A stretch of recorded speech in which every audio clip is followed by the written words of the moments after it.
The U.S. Hyperion hung in the void like a sword pointed at the stars, its tungsten alloy hull gleaming under the light of an alien sun. Captain Sarah Chen stood at the bridge's observation window, her weathered face reflecting both pride and concern. After 20 years in the United Earth Fleet, she thought she'd seen everything space could throw at her. She was wrong. "Captain, the Meridian delegation is ready to commence the trade negotiations," Lieutenant Rodriguez announced from his communication station. The young officer's voice carried an edge of excitement. This was humanity's first diplomatic contact with the Meridian Consortium, a group of spacefaring species who controlled crucial hyperdrive technology. Chen nodded, straightening her uniform. "Very well. Inform them I'll be at the conference room shortly." She turned to her first officer, Commander David Okonjo. "David, something feels off about this. The Meridians were practically desperate to meet with us. Why now? Why here, at the edge of their territory?" Okonjo's dark eyes narrowed as he studied the tactical display. "The timing is convenient. Right after we discovered the ruins on Proxima b." He lowered his voice. "And those ruins had Meridian markings." "My thoughts exactly," Chen replied, keeping her voice equally low. "Keep the shields at standby." Quietly, "I don't want to appear hostile. But better safe than sorry," Okonjo finished. "I'll have tactical on high alert." The conference room aboard the Hyperion was designed to impress, with its sweeping view of space and elegant Earth-made furnishings. The Meridian delegation, however, seemed unimpressed. 3 of them entered, tall, graceful beings with iridescent skin and multiple arms. Their leader, who introduced himself as first speaker Vextal, carried himself with an air of barely concealed urgency. "Captain Chen." Vextal's translator rendered his clicking speech into smooth English. "We appreciate your willingness to meet. Time is of the essence." Chen gestured for them to be seated. "Of course. Though I must admit, your message was rather vague about the specific technologies you wish to trade." "Because, Captain," Vextal leaned forward, his compound eyes reflecting the starlight, "what we seek is not technology. It is information. Specifically about what you found in the ruins on Proxima b." The temperature in the room seemed to drop several degrees. Chen kept her expression neutral. "The archaeological site. We've only begun preliminary studies." "Do not dissemble, Captain," Vextal interrupted. "We know you found the key." Before Chen could respond, the ship's alert system blared to life. Okonjo's voice came through the comm. "Captain, multiple ships dropping out of hyperspace. Meridian warships, heavily armed." Chen was on her feet in an instant, but Vextal moved with inhuman speed. His lower arms produced a device that emitted a high-pitched whine. The human security officers reached for their weapons, only to find them unresponsive. "The key," Vextal said calmly, "is too dangerous for humanity to possess. We have spent millennia protecting the galaxy from its power. We had hoped you would cooperate willingly." Chen's mind raced. The artifact they'd found in the ruins, a crystalline structure that seemed to pulse with its own inner light, was locked in the science lab 12 decks below. "Whatever you think that artifact is, it is not an artifact, Captain. It is a key to something ancient, something that should remain locked away." Vextal's translator couldn't quite capture the mix of fear and reverence in his natural voice. "Your species is too young, too reckless. You cannot be trusted with." The ship shuddered as the first shots from the Meridian fleet struck their shields. Chen smiled grimly. "Too reckless. Maybe. But we're also too stubborn to be pushed around by schoolyard bullies." She tapped her wrist communicator twice. A prearranged signal. Chaos erupted as the conference room's gravity suddenly reversed. The Meridians, caught off guard, slammed into the ceiling. Chen and her officers, prepared for the maneuver, were already moving. The ship's artificial gravity reset just as Chen reached the door, leaving the Meridian delegation sprawled on the floor. "All hands, battle stations." Chen barked as she sprinted for the bridge. "Okonjo, status. 8 Meridian warships, Captain. They're trying to box us in. Our shields are holding, but they're hitting us with something that's disrupting our weapon systems. Chen burst onto the bridge, her mind already formulating plans. Plot a course through their formation. Maximum thrust. Ma'am. The helmsman looked uncertain. Their ship's air. They want the key intact, Chen interrupted. They won't risk destroying us. Not yet. She sat in her command chair, fingers dancing over the tactical controls. But we need to buy time to understand what we've really found. Helm, on my mark. Execute escape pattern Delta 7. The Hyperion's engines roared to life as it accelerated toward the Meridian blockade. The alien ships adjusted their formation, energy weapons painting the void with deadly light. But Chen had guessed correctly. Their shots were designed to disable, not destroy. Engineering reports the hyperdrive is spooling up, Okonjo announced. 3 minutes to jump capability. Chen watched the tactical display intently. The Meridian ships were hurting them, she realized, away from their territory, away from Earth, toward a particular sector of space. The implications hit her like a physical blow. They're driving us toward restricted space, she said quietly. The forbidden zones that every spacefaring race avoids. Okonjo's eyes widened. They wouldn't dare. The treaties mean nothing compared to whatever they think we found. Chen's decision crystallized. Helm, adjust course. Take us into the restricted zone. A shocked silence fell over the bridge. The restricted zones were taboo for a reason. Ships that entered them didn't return. But as Chen watched the Meridian fleet's movements, she understood they hadn't expected this. Their formation wavered. Ma'am, the science officer spoke up. The key, it's affecting our systems. Power fluctuations throughout the ship. And, she hesitated, it's resonating with something in the restricted zone. Something's calling it. The Hyperion shuddered as it crossed the invisible boundary into forbidden space. Warning alerts blared as sensors went haywire. Behind them, the Meridian fleet had pulled up short at the border. They're afraid, Chen realized aloud. Whatever's out here, they fear it more than they want the key. She turned to her crew, seeing the mix of terror and determination on their faces. We need answers. Plot a course deeper in. Let's find out what the Meridians are so afraid of us discovering. As the Hyperion ventured into the unknown, Chen couldn't shake the feeling that they had just stepped onto a path that would change humanity's place in the galaxy forever. The key in their possession pulsed with increasing strength, like a beacon calling them forward. Or perhaps, she thought with a chill, like a dinner bell ringing for whatever lurked in these forbidden depths of space. The real question was, were they about to become the hunters or the hunted? The price of knowledge. Time behaved strangely in restricted space. The crew of the U.S. Hyperion had been traveling for what their chronometers said was 72 hours, but no one quite believed it. Sleep cycles felt too long or too short, and the stars outside looked wrong somehow, as if viewed through a warped lens. Status report, Captain Chen demanded, hiding her own fatigue behind years of practiced command presence. Dr. Maya Patel, the ship's lead scientist, looked up from her station with dark-ringed eyes. The key's energy output has quadrupled since we entered restricted space. It's changing, Captain. The crystalline structure is reorganizing itself at the molecular level. Changing into what? That's the fascinating part, Patel replied, her exhaustion momentarily forgotten in a burst of scientific enthusiasm.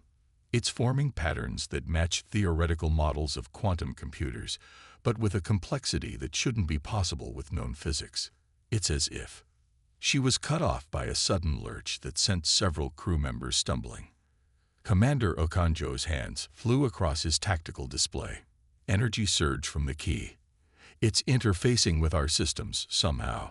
The bridge lights flickered and died, replaced by an eerie blue glow emanating from every display screen.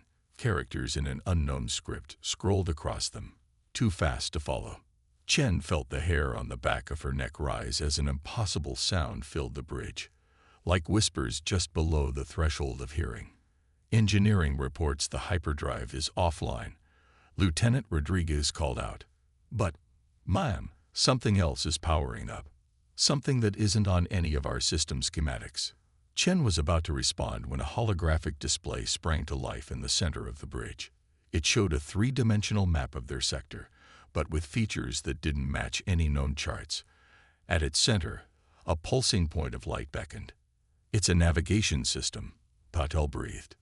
The key, it's not just a key. It's a map, a guide. To what? Chen wondered aloud. The answer came in an unexpected form. The whispers gradually resolved into words, not through the ship's speakers, but seemingly directly in their minds. To the truth about your origins. The voice was neither male nor female, neither young nor old. It carried the weight of eons, and beneath it, a sense of anticipation. Captain, Okanjo's voice was tense. We're picking up ships on an intercept course. Meridian signatures, but different, older. The tactical display showed 3 vessels emerging from what looked like tiers in space itself. Their design was clearly Meridian, but where modern Meridian ships were sleek and organic, these were angular, aggressive, covered in symbols that matched those now scrolling across the Hyperion screens. Those ships, Paddle said, checking her readings, they're putting out radiation signatures consistent with technology far more advanced than anything we've encountered. But they're also showing signs of extreme age. They're ancient, Captain, perhaps as old as the key itself. The voice in their minds spoke again. They come to prevent what must occur. The Meridians have forgotten their purpose, forgotten what they once were, what you must become. Ma'am, Rodriguez interrupted. We're being hailed by all 3 vessels simultaneously. Chen straightened in her chair. On screen, the faces that appeared weren't Meridian. At least, not like any Meridians they'd seen before. These beings had the same basic structure, but their features were sharper, more predatory. Their eyes glowed with an inner light that matched the key's pulsing. Children of Earth, the central figure spoke, its translator rendering its words with archaic formality. You carry that which was lost, that which was hidden. We have waited eons for its return. We know you've been trying to keep the key from humanity. Chen replied carefully. Why? A sound like cold laughter came from the ancient Meridians. Not us, Captain. Our descendants. The cowards who forgot the glory of what we once were, what we sacrificed everything to achieve. And what was that? Transcendence. The word echoed both through the speakers and in their minds. The key you carry is one of 5. Together, they unlock the gateway to power your species cannot imagine. Power the modern Meridians feared would destroy them, not understanding that destruction and creation are one and the same. Chen felt a chill as she realized the implications. You're not here to stop us. No, Captain. We are here to guide you, to ensure you reach the gateway, to see if humanity has the strength to grasp what the Meridians could not. Okanjo leaned close to Chen's chair. Captain, this could be a trap. The modern Meridians' fear of the key, these ancient ships appearing just when we need help. Chen nodded slightly. The timing was too perfect. But as she studied the ancient Meridians on the screen, she saw something in their glowing eyes, a hunger that went beyond mere deception. Whatever game they were playing, the stakes were real. What happens, she asked, if we reach this gateway? The ancient Meridian's face split in what might have been a smile. You begin to ask the right questions, Captain. Let us show you. The 3 ancient ships moved into formation around the Hyperion. As they did, the keys pulsing synchronized with their engines, creating a harmonic resonance that made reality itself seem to vibrate. The journey begins, the voice in their minds whispered. The price of knowledge is understanding. The price of understanding is change. Are you prepared to pay? Before Chen could respond, space itself seemed to fold around them. The Hyperion, escorted by its ancient guides, accelerated toward whatever destiny the key was leading them to. Behind them, Sensors detected more modern Meridian ships entering restricted space, their fear of whatever lay ahead apparently outweighed by their determination to stop what was being set in motion. The race was on, but as Chen watched the impossible readings on her displays, she wondered if they were running toward salvation or damnation. The key pulsed in rhythm with her thoughts, and she could have sworn it was laughing. Echoes of the ancients. The U.S. Hyperion drifted through a graveyard of stars. That was the only way Captain Chen could describe it. A region where the usual laws of space and time seemed to break down. Dead suns hung frozen in impossible configurations, their light bent and twisted into shapes that hurt the eyes. "We're approaching the coordinates," Commander Okanjo reported, his voice hushed. The ancient Meridian ships still flanked them, their presence both reassuring and threatening. Dr. Patel hadn't left her station in hours, consuming caffeine tabs like candy as she studied the readings. "Captain, these stellar formations, they're not natural. Someone built this. Built stars." Chen frowned. "Built, moved, arranged. Whatever you want to call it. This entire sector is artificial." "And the energy readings." Patel shook her head in disbelief. "It's like someone took a chunk of space-time and folded it in on itself repeatedly." The voice that had become their constant companion spoke in their minds. "This was our first attempt, our first failure, before we understood the true cost of ascension." The ancient Meridian ships suddenly powered down their engines. On the main screen, their leader's glowing eyes seemed to pierce through Chen. "We can go no further, children of Earth. The next test is yours alone." "Test?" Chen demanded. "You said you were going to guide us." "We have. To the threshold. But only those who carry the key may enter the forge." As if in response to those words, the key's pulsing grew stronger. The holographic map that had been guiding them zoomed in on a particular point in space, seemingly empty, but somehow wrong, like a hole in reality itself. "Multiple contacts," Okanjo called out. "Modern Meridian warships entering the sector. They're charging weapons." The ancient Meridian's expression might have been pity. "They come to prevent what they do not understand. The choice is yours, Captain. Face destruction at their hands, or venture into the unknown." Chen looked at her crew. Tired, scared, but determined. "Helm, take us in. Whatever's in there, we'll face it together." The Hyperion moved forward, and reality shifted. The view screen showed impossible geometries as they passed through what felt like layers of space itself. When they emerged, every person on the bridge gasped. They floated in a vast chamber that couldn't possibly exist, a space larger than Earth's solar system, yet somehow contained within itself. At its center hung a structure that defied comprehension. A massive sphere composed of what looked like liquid starlight, surrounded by rotating rings covered in symbols similar to those on the key.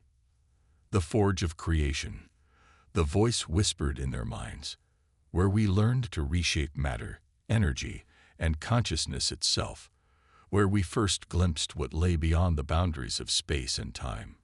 "Captain," Patel's voice shook with excitement, "the structure. It's responding to the key. These readings, this technology. It's millions of years beyond anything we've ever seen." Before Chen could respond, new alarms blared. The modern Meridian fleet had followed them through, their weapons already firing. But something was wrong with their attacks. The energy beams seemed to curve and distort, as if the space inside the forge followed different rules. "They fear what you might become," the voice said, "as they feared what we became. But fear is the enemy of evolution." The key suddenly pulsed with blinding intensity. Energy coursed from it to the ship's systems, and new displays appeared on every screen. Displays showing technologies and principles that seemed to rewrite the laws of physics themselves.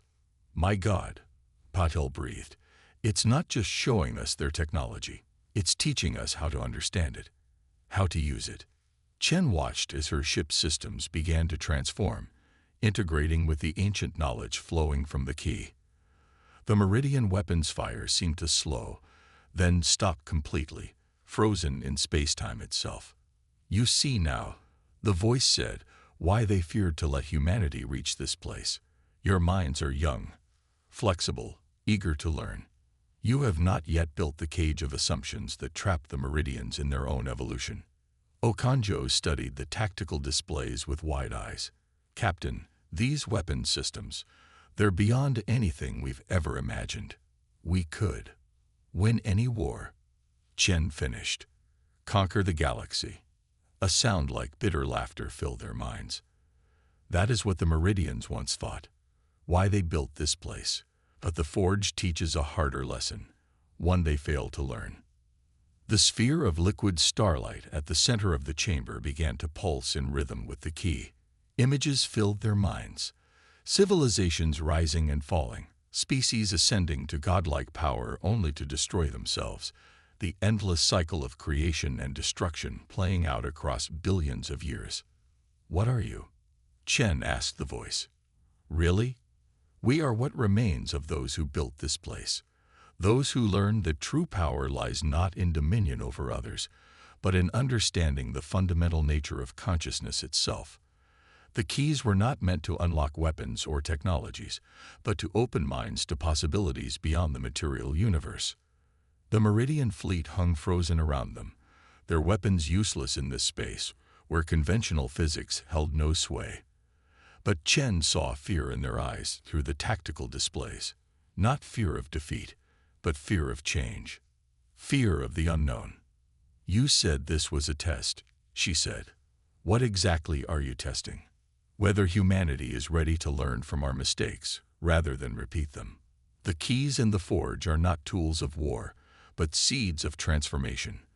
The question is, will you plant them in fertile soil or salt the earth with ambition and fear?" The choice hung before them like a physical thing, a moment of decision that would reshape not just humanity's future, but perhaps the future of consciousness itself in the galaxy. And as Captain Chen looked at her crew, at the frozen Meridian fleet, at the swirling energies of the Forge, she began to understand why the ancient Meridians had chosen this moment to return. The real test was just beginning. The human element. Time held no meaning in the Forge. The Hyperion floated in that impossible space, surrounded by the frozen Meridian fleet, while Captain Chen grappled with a decision that would reshape the galaxy. The key pulsed with increasing urgency, as if sensing the weight of the moment. "We need to decide," Commander Okonjo said quietly. "The time-stop effect won't last forever." Dr. Patel hadn't moved from her station, her eyes flying over the streams of ancient knowledge flowing across her screens. "Captain, what they're offering us, it's not just technology. It's a fundamental understanding of consciousness itself, the ability to transcend physical form, to become like them," Chen mused, studying the liquid starlight of the Forge. "To abandon our humanity. You understand nothing." The voice resonated in their minds, carrying a note of frustration. "We did not transcend our physical forms because we wanted to. We did it because we had to." The sphere at the center of the Forge shifted, showing them new visions, the vast darkness spreading between the stars, consuming everything in its path. Entire civilizations falling silent. The Meridians, in their ancient form, fighting a desperate battle against something that devoured light, matter, and consciousness itself. "What are we seeing?" Chen demanded. "The truth that the modern Meridians chose to forget. The reason we built the Forge.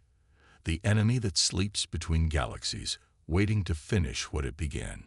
The images shifted again, showing the Meridians using the Forge to transform themselves, ascending to a higher plane of existence, not out of pride or ambition, but desperation. It was the only way to preserve their consciousness from the approaching darkness. "But you failed," Okonjo realized. "The enemy is still out there. We survived, but survival is not victory. We waited, watching countless species rise and fall, hoping to find one with the right combination of traits, intelligence without arrogance, curiosity without recklessness, determination without cruelty. And you think that's us? Chen couldn't keep the skepticism from her voice. Humanity. A sound like laughter echoed through their minds. We think you are unpredictable. Every simulation, every prediction of your species' development has failed. You consistently do the impossible simply because you don't know it's impossible. The key's pulsing suddenly synchronized with the ship's heartbeat. Its engines, its power systems, even the subtle vibrations of its hull. The Hyperion itself seemed to be evolving, integrating with the ancient knowledge in ways their sensors could barely track. Look, Patel pointed to her readings. The ship, it's not just adapting the technology. It's adapting it to work specifically with human consciousness. The key isn't changing us to match the forge.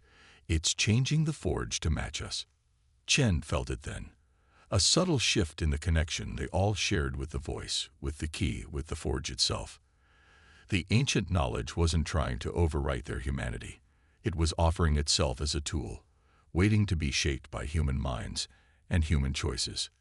The modern Meridians, she said slowly, they tried to use this power to dominate, didn't they?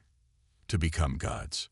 Yes, and in doing so, they blinded themselves to its true purpose. The forge is not a weapon or a path to godhood. It is a bridge between matter and consciousness, between past and future, between what is and what could be.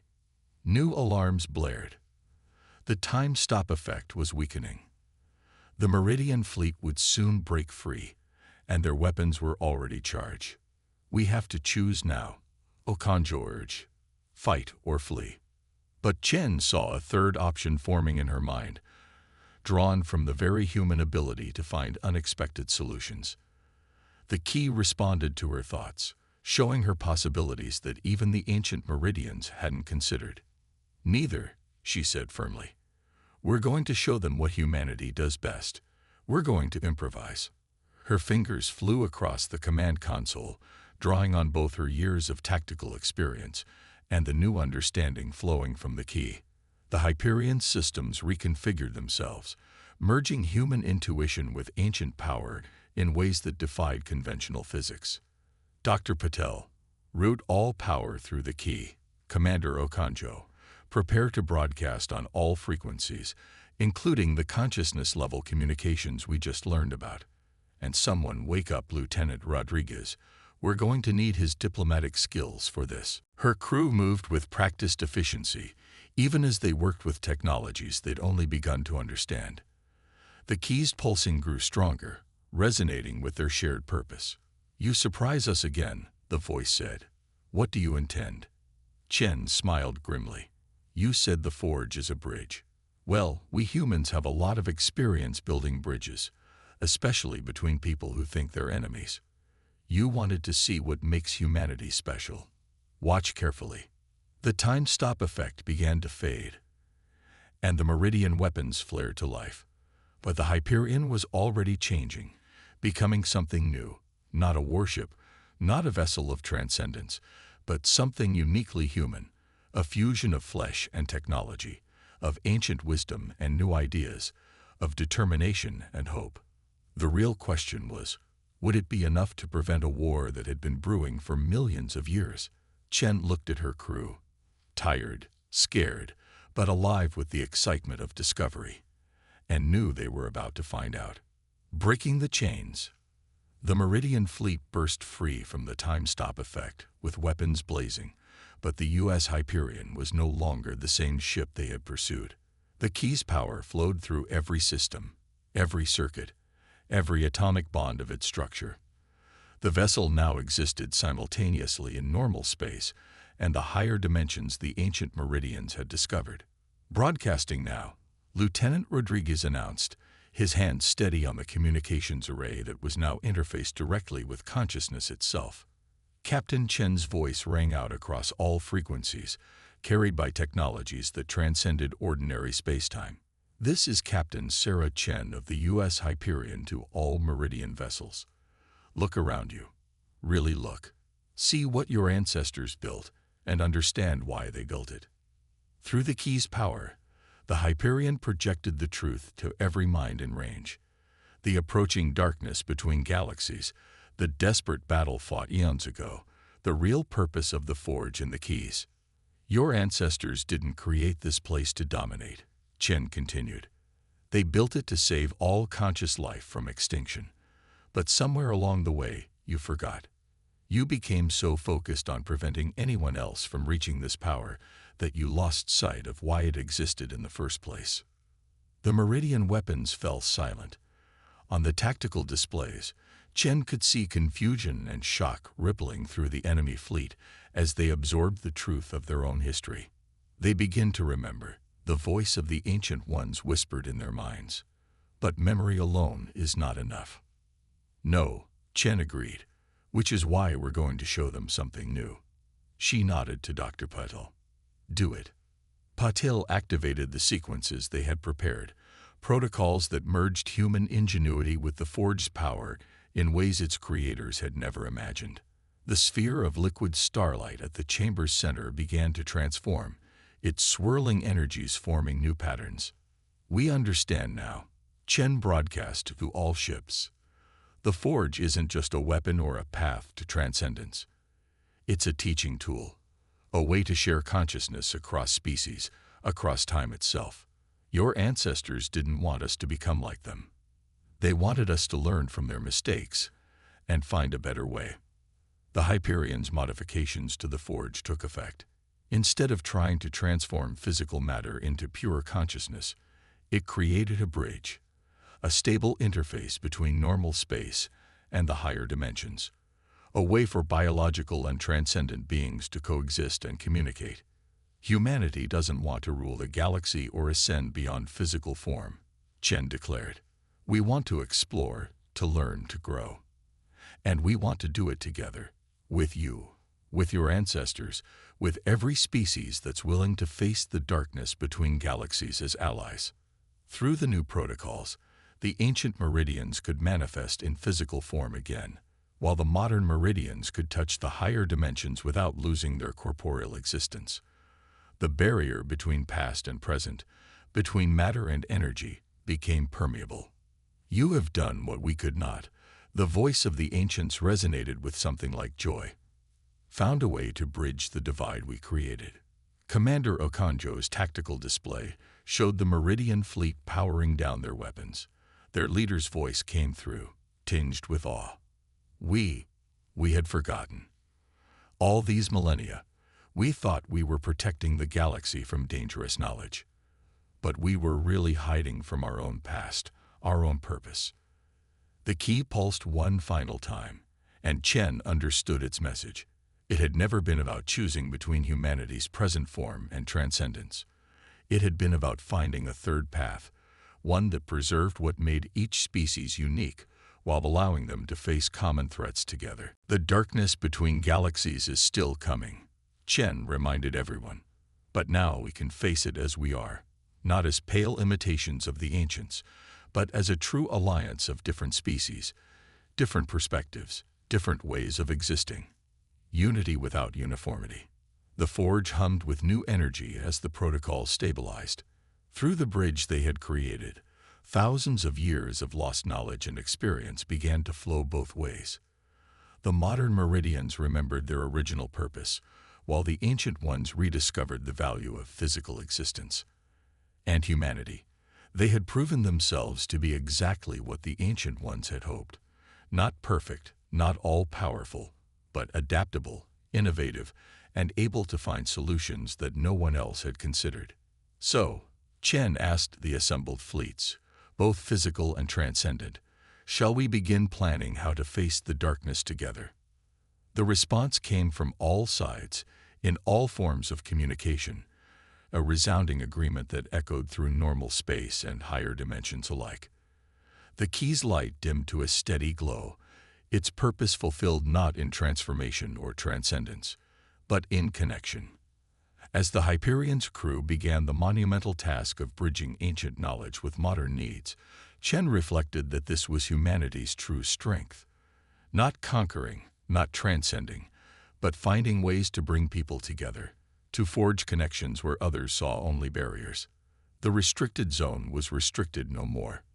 The ancient meridians had their answer about humanity's potential. and the galaxy. It had a fighting chance against the darkness to come, not because of superweapons or transcendent powers, but because of the simple human gift for building bridges between worlds.